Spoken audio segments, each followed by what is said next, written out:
So how I usually explain it to my friends and family who have no clue what I'm doing is that network design technology is like a super calculator. So a super calculator you can use to calculate what you need to do in case something happens. You actually make a digital copy of your supply chain. You visualize it on a screen, and that allows you to run scenarios towards your network. So nowadays often network design tools are used by very specific teams who have very specific knowledge. We built a prototype in weeks. Wow. And that's due to the technology developing so quickly. It was crazy difficult because it's completely new terrain. It's a new type of technology. So this video is brought to you by us, SCMDOJO. We provide awesome courses, guides, best practices for supply chain community. Hi folks, welcome to one more episode of the Supply Chain Show. Yesterday I attended Innovate, the supply chain innovation event organized by Supply Chain Media. There was some great startups, really high-end supply chain technology companies, and so I met Zoe yesterday. She is a product manager of AIMMS, a supply chain network design software, which is pretty famous, market leader. We know all that. It's partnered with SCMDOJO. But what was super interesting yesterday is the application of generative AI in the network design, right? And today's video, we're going to talk about that. What are the challenges? What are the product strategy? And what is really the opportunity that Zoe and the team thinks? I personally think we are living into the moment of Apple movement or revolution. I think we say there's a fifth revolution fifth industrial revolution, right? Because generative AI is now accessible. And we're going to talk about with Zoe how it will work in network design. Zoe, welcome to the show. Thank you. How are you? I'm really first good. of all, great keynote yesterday. Very inspiring. And you make something which is supposed to be complicated simple. So what I want to start today is what is a product strategy, right? How you come up with the idea, would you come up with the AI assistant, and where you see it's, let's call it, taking your current product into the next level in terms of application, benefit of the customer. So we just talk about that, please. From a product strategy point of view, so let me start at the beginning to explain network design and the technologies of network design, because I can imagine it's perceived as a complex tool, and actually it's not at all. It's not complex, and I think nowadays it's a key technology which every supply chain company should embrace and should use and take all the value out of it, what's in there. Because coming back to network design, what you can do with it, you actually make a digital copy of your supply chain. You visualize it on a screen, and that allows you to run scenarios towards your network, to play around with your strategy, to test certain scenarios. And that's like your battle strategy. How are you going to build a resilient network in real life? And you use the network design technology, you use the virtual environment to test your approaches there. And our vision is that the product can be used by any type of user. So nowadays often network design tools are used by very specific teams who have very specific knowledge, and the problem is there that if somebody of the team moves to another company or decides to go into another role, companies lose that talent, they lose the knowledge. And that's such a shame, because it's your strategic battle card that you are then giving away to somebody else. So our overall product strategy is to make network design so approachable as possible for any user in the market. So that also means for sustainability teams, for example. You can think broader than just supply chain teams. And in order to do this, we needed to evolve the existing network design technology. So how I usually explain it to my friends and family who have no clue what I'm doing is that network design technology is like a super calculator.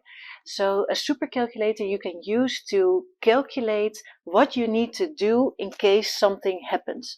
And the super calculator will give you an answer, what the best approach is based on what your strategy is. So is your strategy to maximize your profit? Is your strategy to decrease your cost? is your strategy to make sure you meet all your service levels because it's the most critical thing? Or is it reducing your carbon emissions? Or even better, is it a combination of all of those and you're just finding the sweet spot? But currently that's a reactive tool. So you as a user, you need to determine what your strategy is. You need to be aware of what's happening in the world, which could be fine a couple of decades ago, but in today's world, there's so many events happening which have an impact on your supply chain that as a human, you cannot cope all of those. Your brain will melt. And that's such a shame, because then you don't get the most of the value out of the technology. So our thinking is we need to make sure that every user without a certain level of skills need to be able to operate a network design tool, but we also need to assist that person throughout their journey. So we want to evolve our reactive supercalculator into a prescriptive tool assistant which guides the user through. And the first step is to unlock the unknown for the user. So what is happening in the world which has an impact or a potential impact on your networks without you having to be kept up to date on all that information? So I like when you mentioned that it should be that simple that a non-technical person should be able to use and identify the risk, identify what's happening in the world, make the right decision. Which, let's be honest, supply chain design is very, very specialized skills, right? Even though I worked 17 years as a supply chain manager, right? If you ask me, if it's $100 million business, for example, and they have 3 different warehouses in Europe and do the network design, I won't be able to do it. I have to hire somebody who's expert, or I have to hire you to do it. But what you're saying is, because generative AI make the experience easier for, let's call it, not super user of the network design tool or a software can use it, correct? So yes. So that's great, right? But is this a live thing? I mean, because again, in my experience, doing a network design, if you're lucky, you do twice a year, right? It's not even a monthly thing in most businesses, as I know, because even you're going to optimize your network or your distribution network to reduce transportation costs or reduce carbon emissions, you're still not going to do it every 3 months, right? Unless you're concerned with yourself. Okay. So but how I'm feeling right now is, with the integration of a generative AI, that can become a more, let's call it, a frequent used application. Correct. Yeah. And I think the trend is already going in that direction without even the technology. So we see that our users, you're spot on. So a couple of years ago, it was indeed the practice that you use your tool a couple of times a year to just tweak your strategy a bit, or to decide where you need to build your new production facility. But we see a trend in the market that the network design tools are used on a more frequent level, and also looking at long-term decisions in multiple buckets. So you don't want to go from point A to point B in 5 years. You also want to know what to do in the steps in between. So the trend is already starting, and I think with the use of artificial intelligence, we can increase that even more. That's amazing. Okay, so let's before we go to the launch and all that, I know you have done a lot of R&D into this application. How difficult or easy it was as a process of development to integrate? I want to say it was both crazy difficult, but also crazy easy at the same time. Okay. Why was it crazy easy? Because the technology advanced so rapidly in the last week. So we've built a prototype in weeks. We built a prototype in weeks. Wow, and that's due to the technology developing so quickly. It was crazy difficult because it's completely new terrain. It's a new type of technology. So I needed to find the right skills, the right people inside the team to accelerate it. But once we had that, it was weeks of work. So that's good. And it's built on OpenAI APIs, I believe so. Yeah. And this is what I mentioned at the start, right? And this is where the fifth revolution or industry revolution come in, right? That a lot of players, existing players like yourself, who's been, have a very, very good software. AIMMS is a very, very good software. Is to really take that leap and move into the AI world, which would have been, looks like a lot of investment and R&D. So it's a great movement in. But so prototype is ready. Yes. Based on yesterday's keynote, right? It's soon to be launched. Yes. Are we going to be few lucky people who can see the demo in this video? Definitely. I think we can, right? Yes, definitely. All right, so guys, next up you see the video of the demonstration how the generative AI is working in network design. Watch the next few minutes. So now you're looking at the AI element of Sensei, and what you see happening here is that we have loaded the company profile, and we are going to show you an example now from a completely fictional company. It's in the petrochemicals industry, just to give you a sense of what you will see. So the company profile tells us what this company is all about, what type of products they have, where their locations are, where their suppliers are coming from, and where their customers are located. The basic template tells us how their networks look like. So the basic template is also what we use in SE Navigator, which is actually a digital copy of your supply chain networks. And what is done now, what you see as loaded, there are a couple of alerts and news items shown on screen, which is the output of the combination of the company profile and the network, and combine that with AI, with ChatGPT in the background. So we have explained to ChatGPT what it needs to search for based on the framework we've built around this.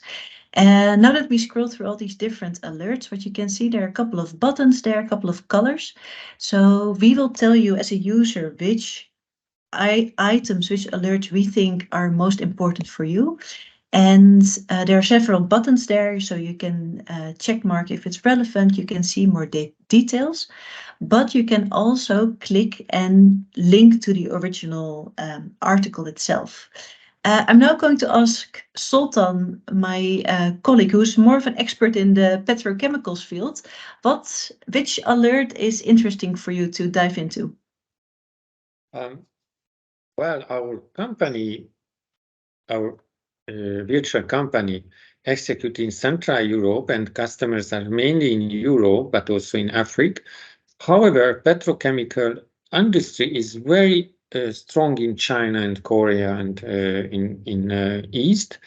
So I would like to see this Korean petrochemical companies article, because it can have several interesting aspects, and probably the European planners don't read Korean journals. And that seems interesting because it states that China's production increase in our raw material, in the monomer, but also in our end product, the polypropylene. If we go to the article, we can check in details. I don't want to go in the details now because it's a short demo, but it's worth to see what is the main message, and what I can see in the numbers that, yeah, Korean companies wants to have some extra from China increase production. So basically what we see here, China increase its production in our raw material, but also in our end product. I think it's worth to see what the AI propose us to do in the network. So let's click. This is a relevant article, I think so. Great. So now we found, as a user, we found a relevant article. And what is happening now is that we are combining artificial intelligence with AIMMS SE Navigator. So we're not only telling you what is relevant, but we will also show you what the impact of this alert is on your networks. So what's happening right now is that the impact of this alert itself is shared with SE Navigator, and then we will calculate what the impact is on your network.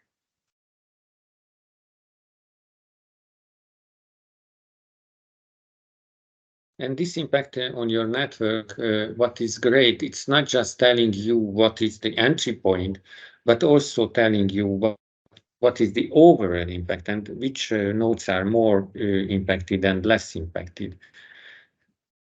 So not only telling you that they are impacted, but impacted high or how much they are impacted. Yes, and direct and indirect. Let's see in the map. So now we have, you're looking at SC Navigator, which is the AIMMS tool, and you're looking at a map of the world. And in that map, there are several lines and dots, and that is the visualization of our fictional petrochemical industry and their network. And what you see now with these three dots are the direct impacted locations by the alert.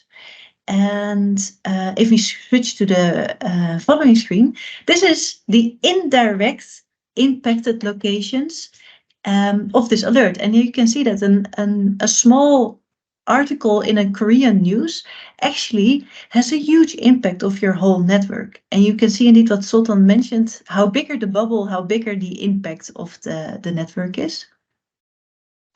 And I think now it's that we have an impression as a user how large the impact is of this article to our network. Now it's time for the second and the third and the final step, because now we're going to automate the scenario creation. And Sultan, can you explain what's happening here? Yes, what was amazing on the map that we have seen that the impact spread as a virus in Europe, what we have seen in the pandemic. So that's why we need to react, even it's in the original impact is from Asia. So what we know, the first line is polypropylene demand change at every customer decrease because China in production increase. I can believe it, but I don't think so that it will decrease with 10%. So let's decrease it for 5%. The last line, ethylene product cost change, ethylene product cost change, which means our raw material price will decrease because China products produce more. I can believe it. And as in that case, we have importing it, and Central Europe biggest port is Rijeka. We need to increase the capacity in Rijeka. So basically, that's the story what is shown by the AI. And telling the truth, I can believe it. So I propose to generate the scenario. And I think what's important, what just happened is that the AI, artificial intelligence, is proposing what needs to happen to adapt your networks to this alert. But you as a human, you do the sense check because you have the supply chain knowledge and you have much more intelligence than only this alert that AI is running on. What you see happening in the background is that the alert is loaded and the scenario is created, and now we are able to compare the original as-is network with the proposed changes to adapt based on the alert. And Sultan, can you explain what we see? Yeah. For the first look, we don't see the changes, but we expect that several lanes will change around the Rijeka. So as we import more from one product, but we produce less on the other product, we can see that the lanes are changing around the Rijeka. Several lanes has disappeared and several are increased the quantity. And also, as we produce less, probably we have less cost, but we can compare these different costs in the KPI overview. And really what we can see that So that tells us that not only our network has changed from a transportation perspective, but a huge change has happened in cost. in cost, yeah, and it's logic because we produce less because we decrease the demand. But here I can analyze that in different periods what has happened. I always like to see first this overall KPI and then going in the details in the network. What I like here that I have a story from potential impact to generate actions then I have a control and actions, and I have a scenario, and I just need to compare it, and then we can decide to get with our managers or outliner within several minutes, which would take several days or several hours if I would even realize that something happening in Korea. Amazing, thank you. This was very exciting demo, Zoe. Great job here. But I saw some really interesting notification and the impact of those, right? Okay, it was a demo, but I would like to hear the what's happening behind it, right? Yeah. I think the cool things what you see happening is that from a user, based on your industry, your profile, your network, you will get the relevant events, but especially you get the impact on your network. And it blew my mind when I saw the first prototype in action, because what happened actually there was that there was an alert and an impact on certain elements of your network. Right. And if we translated those into actions, it actually turned out that from a user perspective, you need to change something in a completely different element of your network to make sure that the direct impact was covered there. We call it the butterfly effect. So just by getting an alert on a certain location doesn't mean that you need to act on that certain location. Maybe the action is somewhere completely else in your network. Yeah, and it was mind-blowing for me. And that won't be possible with let's call it before AI technology. Maybe not that smoothly, though. It will be rather more complicated programming to get to this point, right? So, and this is where the leap you guys have taken. It sounds like, yeah, we are lucky to be in this part of the world, right? Where since we're growing up, we're always seeing this sci-fi and robotics, and now it's almost a reality that we can see that humans and I don't know, I can see humans and robots living together. Maybe not getting married. I think that's a bit too much, but definitely living together. Big fan of Terminator 2. So I'm super excited when your existing customers and new customers when they can try this. Yeah, and that's the beauty of the innovation, because this is completely new territory. So compared to traditional product development, you could say, okay, this will be released in the coming months, or this is the date. With this technology, because it's evolving so rapidly, I cannot tell you right now when my first release will be. So it can be weeks away or it can be months away, because the development is going so fast. And also to determine, okay, we have something now, but when is it valuable enough to go to market, and what are we going to provide? So it's very hard for me to determine now when it will be released, because it's an innovation adventure. What I can hopefully promise is that within a year we will have something ready to be used. Wow, that's R&D. So I think follow AIMMS on LinkedIn. I think you can follow. I will put the link in the video or in the description. And also AIMMS is our partner. We generally, any new announcement comes out, we do share in our newsletter. So if you see a SCMDOJO newsletter, definitely you're going to see the announcement of that. You can follow Zoe or AIMMS, and they will let you know more, right? So Zoe, thank you very much. I am absolutely super excited and super buzzed. Again, congratulations on the great keynote yesterday. It was awesome and inspiring, and definitely you are leading the way, I would say, in this domain. I don't think I'm wrong in saying that. Again, guys, thank you for watching. Thanks to Zoe for coming in. The like, share, and subscribe. I'll see you in the next video. Keep it simple and keep it real. Ciao.